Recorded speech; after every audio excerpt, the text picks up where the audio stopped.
La sala estaba llena de miradas extranjeras. Envuelto en sus trajes europeos, los emisarios de París, Washington y Bruselas habían traído consigo una montaña de contratos, una avalancha de promesas y una trampa tejida de oro y deuda. En el centro, Ibrahim Traoré se levantó. Su silueta sencilla pero imponente parecía cargar con el peso de un continente. Tomó el primer expediente, un contrato minero de un bill que pió. Un silencio pesado cayó sobre la sala. Las plumas se detuvieron. Los traduc. Luego, con una lentitud dramática, Traoré tomó otro contrato grueso y brillante. Se trataba del acuerdo para importar autobuses occidentales, una factura de 3.000 millo. Alzó la mano y su voz tronó como un: no necesitamos sus autobuses. No necesitamos sus cadenas doradas. Fabricaremos 1.000 autobuses con nuestras propias manos, con la madera de nuestros bosques, con el sudor de nuestros campesinos. Y esos autobuses serán Geo. A su espalda, las banderas extranjeras temblaban como telas frágiles, barridas por un viento invisible. Frente a él, los rostros de los delegados se dividían entre ira, incredulidad y miedo. En ese instante, la imagen se grabó en la historia: un solo hombre, solo contra el imperio, pero detrás de él, la sombra inmensa de un pueblo que despertaba. No fue solo un gesto político. Fue un trueno en la noche colonial, un acto fundador que decía al mundo: Burkina Faso no se inclinará. Y en las calles de Ouagadougou, como un eco, los murmullos empezaron a correr. Haremos nuestros propios autobuses. Viajaremos por nuestros propios caminos. Seremos libres. La noticia se extendió como fuego en la sabana. En los pueblos de barro, en los mercados polvorientos, en las plazas de Ouagadougou, la voz del capitán se convirtió en leyenda. Traoré había roto contratos de miles de millones de dólares. Había rechazado el oro envenenado de Occidente. Las mujeres en los campos, con los pies hundidos en la tierra fértil, dejaron caer las azadas y miraron el horizonte.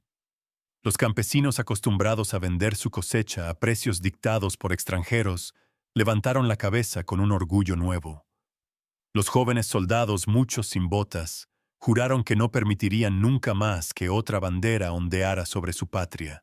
Por primera vez en décadas, la palabra Burkina no sonaba a miseria en boca del mundo, sino a desafío, a dignidad. Esa chispa encendió un proyecto improbable, casi imposible: construir 1.000 autobuses de madera con manos africanas, sin pedir permiso a nadie, sin deudas ni cadenas. No era solo un plan de transporte, era un manifiesto de independencia. Los ingenieros improvisados aparecieron entre los talleres olvidados. Los herreros de aldea trabajaban junto a estudiantes de física y los ancianos transmitían secretos de la carpintería que venían de generaciones enteras. Cada tornillo, cada tabla de madera, cada rueda reciclada era un voto contra el imperialismo. La obra no tardó en convertirse en un ritual colectivo. Hombres y mujeres trabajaban codo a codo, los niños traían agua a los obreros. Los ancianos contaban historias alrededor del fuego, historias de resistencia de Sankara, de todos los mártires que soñaron con una África libre. Era como si el tiempo mismo hubiera cambiado de ritmo. El pueblo ya no esperaba que la ayuda llegara en contenedores desde Europa. El pueblo construía, cantaba, sudaba y soñaba con sus propias manos. En los ojos de una generación cansada de promesas rotas, aparecía una certeza: sí podemos crear lo nuestro. La semilla había sido plantada y con ella la promesa de que Burkina Faso no volvería a ser esclavo de nadie. La ciudad de Ouagadougou temblaba bajo un cielo rojo. Esa noche las sombras de los aviones extranjeros cruzaban sobre los tejados, lanzando advertencias de acero y fuego. Era la respuesta del mundo poderoso al desafío de un pueblo que había osado soñar sin cadenas. Los misiles cayeron como truenos, levantando columnas de polvo y miedo. Los mercados ardieron, los talleres improvisados se convirtieron en brasas. Pero en medio del caos, algo inesperado sucedió, la gente no huyó. Las madres agarraban a sus hijos y corrían hacia los refugios. Sí, pero los hombres jóvenes salieron a las calles, con tambores, con cánticos, con piedras en las manos. No gritaban por venganza, gritaban por dignidad. Burkina no se arrodilla, Burkina no muere. Las llamas iluminaban rostros endurecidos y en cada chispa había una determinación feroz. En lugar de quebrarse, la comunidad se abrazó con más fuerza. Los autobuses de madera, algunos ya construidos, fueron protegidos como tesoros sagrados. No eran simples vehículos, eran símbolos de libertad. Esa noche, Traoré caminó entre la multitud. No llevaba uniforme reluciente ni chaleco antibalas, sino la misma ropa sencilla que siempre usaba. El polvo cubría su rostro, pero sus ojos brillaban como acero. Ellos tienen bombas. Nosotros tenemos el alma de un continente, dijo, y su voz se perdió en un rugido colectivo.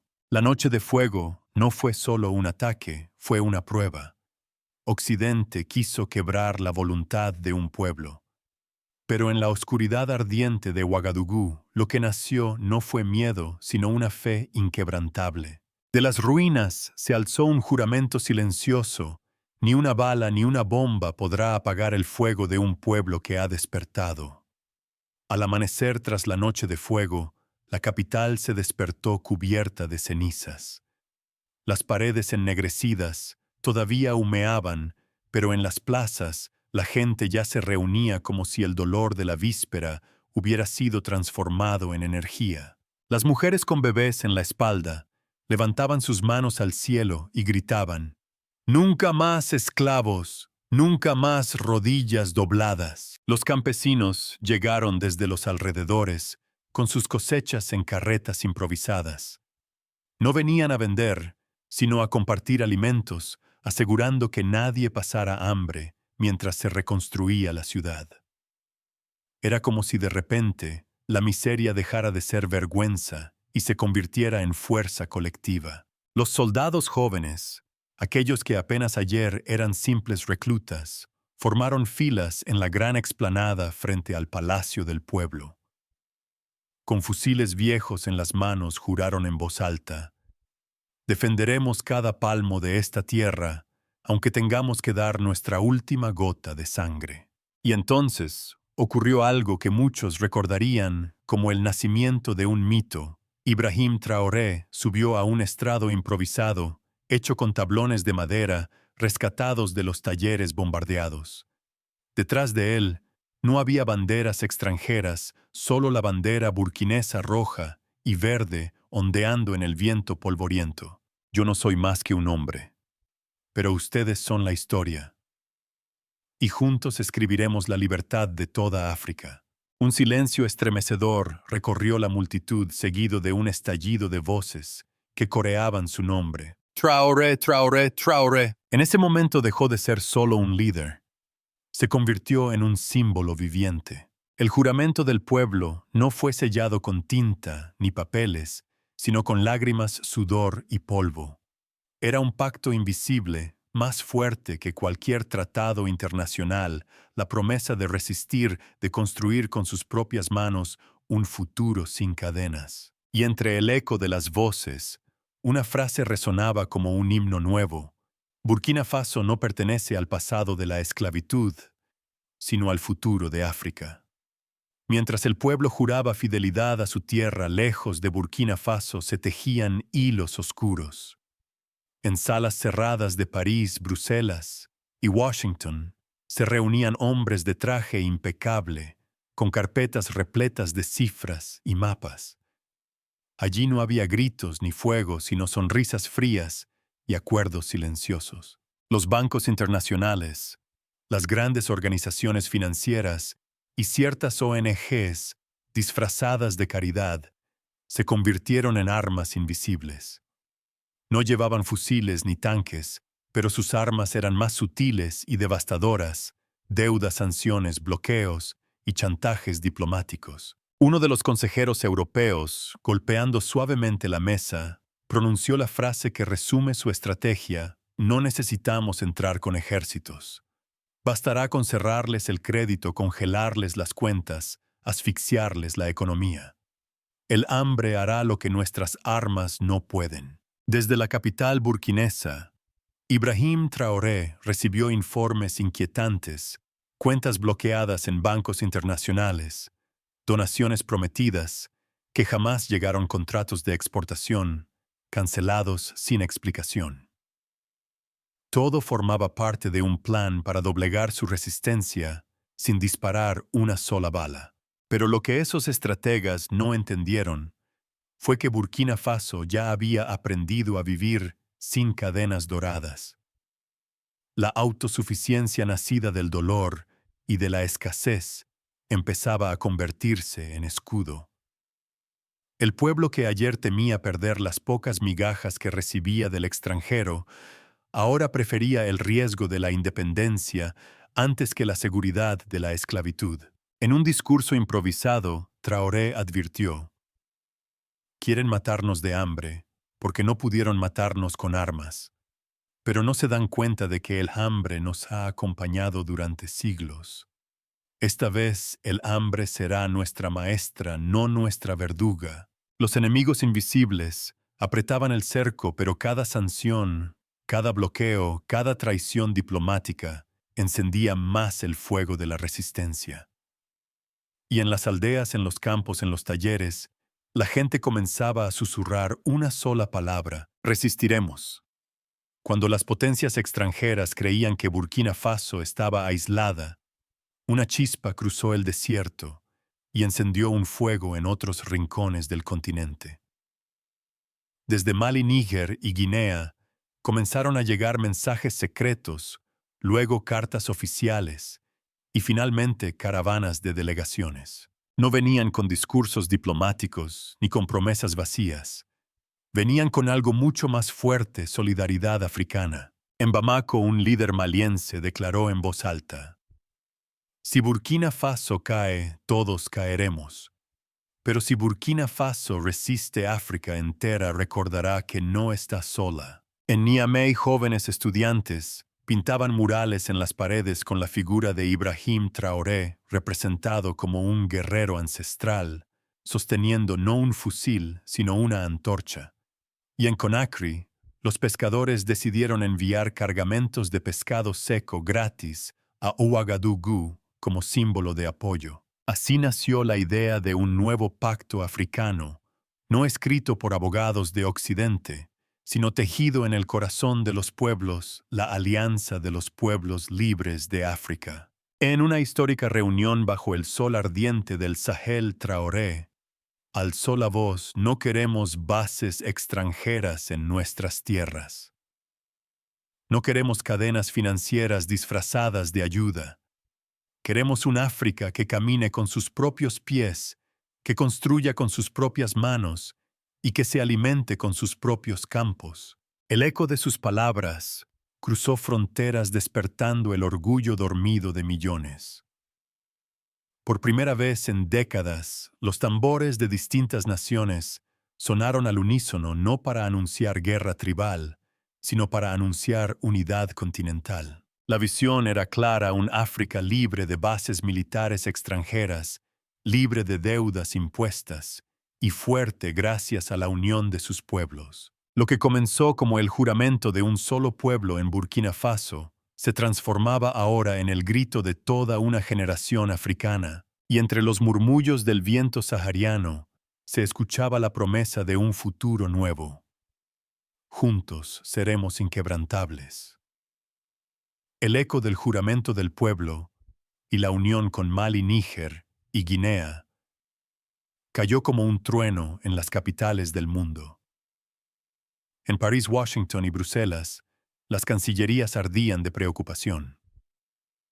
Burkina Faso, un país pequeño y pobre, según las estadísticas oficiales, había desatado un terremoto político que amenazaba con derrumbar décadas de dominio. Los noticieros internacionales, acostumbrados a hablar de África como tierra de hambrunas y guerras, Ahora debían informar que un joven capitán desafiaba públicamente a imperios enteros.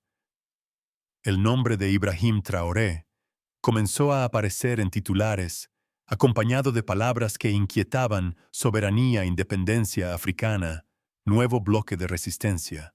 En una reunión de emergencia en Naciones Unidas, un diplomático occidental murmuró con el ceño fruncido: si este ejemplo se propaga, perderemos no solo Burkina Faso, sino todo el Sahel. Las presiones no tardaron en llegar. Llamadas telefónicas, amenazas veladas, propuestas disfrazadas de ayuda humanitaria.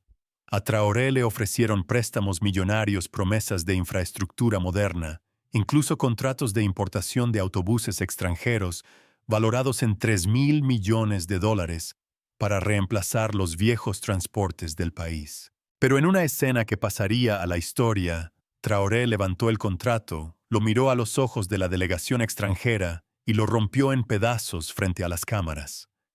Burkina Faso no necesita sus máquinas para endeudarse. Burkina Faso construirá con sus propias manos los 1.000 autobuses de madera que transportarán a nuestro pueblo. Gratis y sin pedir permiso a nadie, el gesto fue un rayo que partió el cielo de la diplomacia mundial. Los medios internacionales lo calificaron de locura, pero en los barrios polvorientos de Ouagadougou y en las aldeas del Sahel, la noticia se recibió como una victoria. Las mujeres comenzaron a tejer banderas. Los carpinteros afilaron sus herramientas. Los mecánicos adaptaron motores híbridos. Bajo la guía de Traoré, el pueblo entero se organizó en cuestión de meses. 1.000 autobuses de madera nacieron del esfuerzo colectivo, no como mercancías importadas, sino como símbolos rodantes de dignidad africana. Así, lo que las élites extranjeras llamaron tormenta diplomática se convirtió para Burkina Faso en un huracán de orgullo nacional. Tras el gesto histórico de Traoré, la noticia corrió como fuego en la sabana. Lo que al inicio parecía un desafío imposible, pronto se transformó en una empresa colectiva sin precedentes. En cada aldea, en cada taller, los carpinteros, herreros, mecánicos y artesanos respondieron al llamado. Las maderas de baobab y caoba talladas con paciencia se convirtieron en carrocerías firmes. Los herreros forjaron piezas metálicas, mientras los jóvenes estudiantes de ingeniería diseñaban motores adaptados con materiales reciclados y combustibles alternativos. Las mujeres guardianas de la comunidad tejían asientos con fibras naturales. Los niños pintaban los costados con colores vivos y símbolos ancestrales: máscaras, tambores, soles nacientes. Cada autobús no era solo un vehículo, era una obra de arte y un manifiesto de soberanía. Cuando el primero de aquellos autobuses salió a las calles de Ouagadougou, el pueblo entero gritó de emoción. Era de madera, pero se movía con fuerza. Crujía al avanzar, pero era libre. La caravana creció día a día hasta que se alcanzó la cifra mágica: 1.000 autobuses de madera recorriendo las carreteras de Burkina Faso. No había deuda externa, no había dependencia extranjera. Había sudor, orgullo y una convicción inquebrantable. Podemos vivir y avanzar con lo que somos y lo que tenemos. Occidente incrédulo ridiculizó la iniciativa en sus cadenas de televisión. Sin embargo, los pueblos de África la celebraron como un despertar. En Bamako, Niamey, Conakry y Dakar se escuchaban voces que decían: si Burkina Faso puede fabricar sus autobuses, nosotros podemos construir nuestros tractores, nuestros barcos, nuestras fábricas. No necesitamos permiso de nadie. Los 1.000 autobuses de madera se convirtieron en símbolos rodantes de la emancipación africana. Eran imperfectos, sí, pero en cada trayecto llevaban algo que ningún préstamo extranjero podía comprar: dignidad y esperanza. El eco de los 1.000 autobuses de madera no tardó en llegar a las capitales del poder.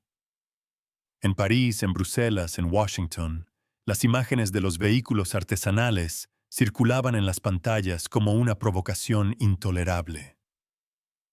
Para las élites occidentales, aquello no era un simple gesto folclórico, era una declaración de independencia real, más peligrosa que cualquier discurso.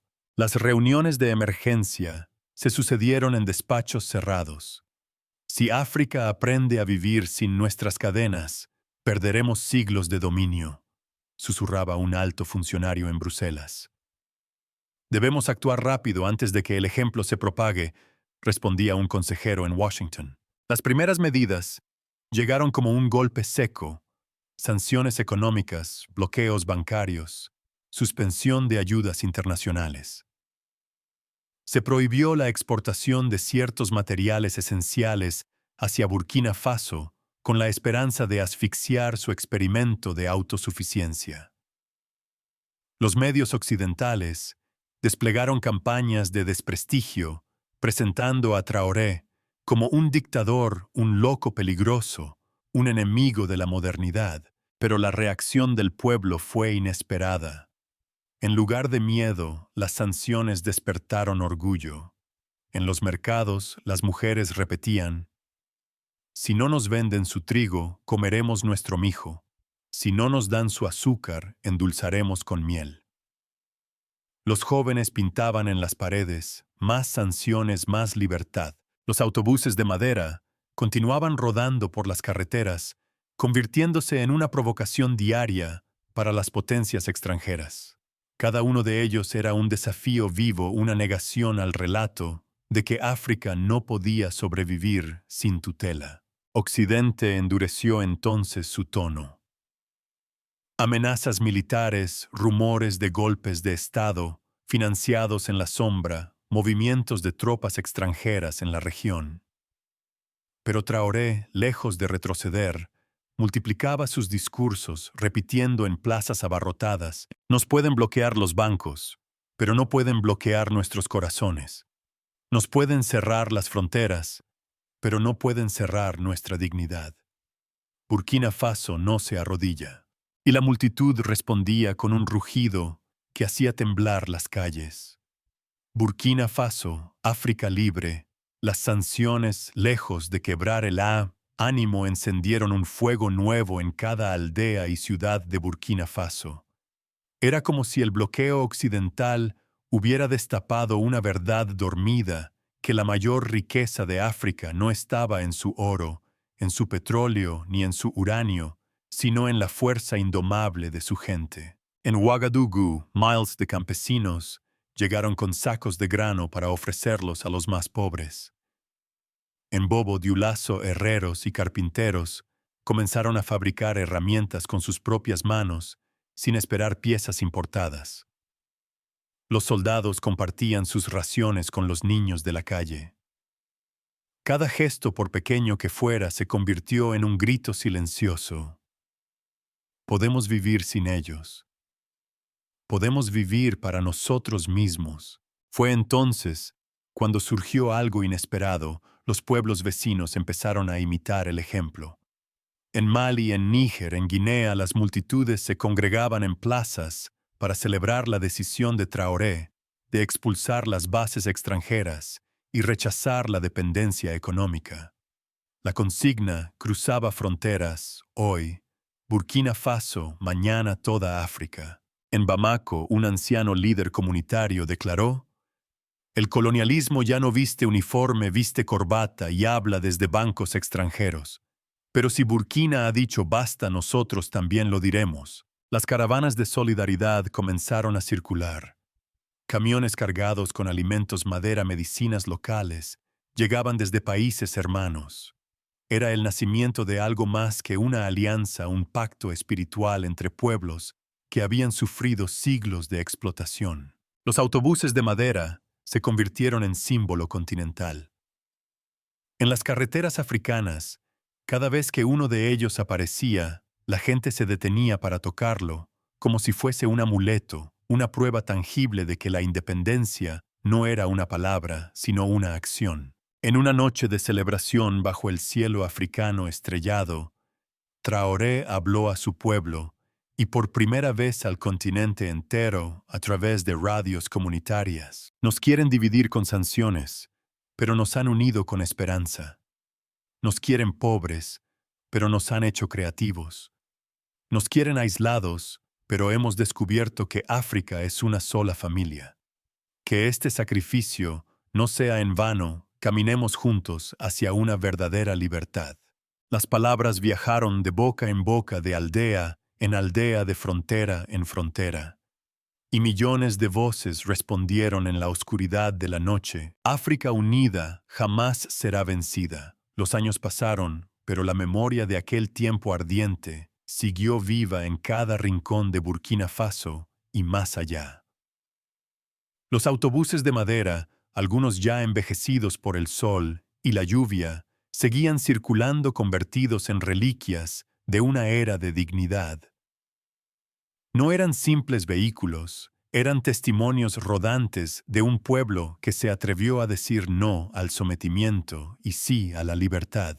Ibrahim Traoré, con su uniforme sencillo y su mirada firme, había dejado de ser solo un presidente. Se había transformado en una figura mítica, un símbolo de resistencia, comparable a los grandes nombres que alguna vez soñaron con una África libre. Pero a diferencia de tantos otros, su victoria no se medía solo en discursos, sino en hechos palpables: los campos cultivados sin dependencia, la energía limpia, iluminando aldeas olvidadas, los niños viajando en los autobuses de madera hacia escuelas construidas con manos africanas. En las plazas los ancianos contaban la historia a los más jóvenes. Hubo un tiempo en que nos ofrecieron miles de millones para vender nuestra dignidad. Hubo un tiempo en que nos dijeron que sin Occidente no podríamos sobrevivir. Y hubo un hombre, Traoré, que rompió ese contrato y encendió la llama de la independencia verdadera. Las madres repetían a sus hijos: recuerda siempre, hijo mío, la libertad no se mendiga, se construye. Así el relato se transmitía como una epopeya viva, como un canto que no necesitaba papel ni tinta, porque estaba grabado en la memoria colectiva. El continente entero había cambiado. En Dakar, en Bamako, en Conakry, en Niamey, se erigían monumentos con la silueta de un autobús de madera, símbolo de un nuevo despertar. La unidad africana ya no era un sueño distante, sino un camino en marcha lleno de obstáculos, pero también de esperanzas. Y aunque las potencias extranjeras continuaban maniobrando en las sombras, algo esencial ya había sucedido: el miedo se había roto. El pueblo había probado la dulzura de la dignidad y nadie podía arrebatársela. En su último gran discurso frente a una multitud que llenaba la capital, Traoré levantó la mano y pronunció palabras que resonarían durante generaciones. África no será la sombra de nadie, no será la copia de nadie. Será ella misma, con su fuerza, con su dolor, con su belleza. Y mientras un solo africano crea en sí mismo, nuestra libertad será eterna. El rugido del pueblo fue como un trueno, como un océano que lo arrasa todo. África se levanta. África vive. África vencerá. Y así, en la historia del mundo, quedó grabado el legado de un hombre y de un pueblo que eligieron la dignidad por encima de la sumisión. Un legado eterno, una promesa inmortal, que el despertar africano ya no podía ser detenido.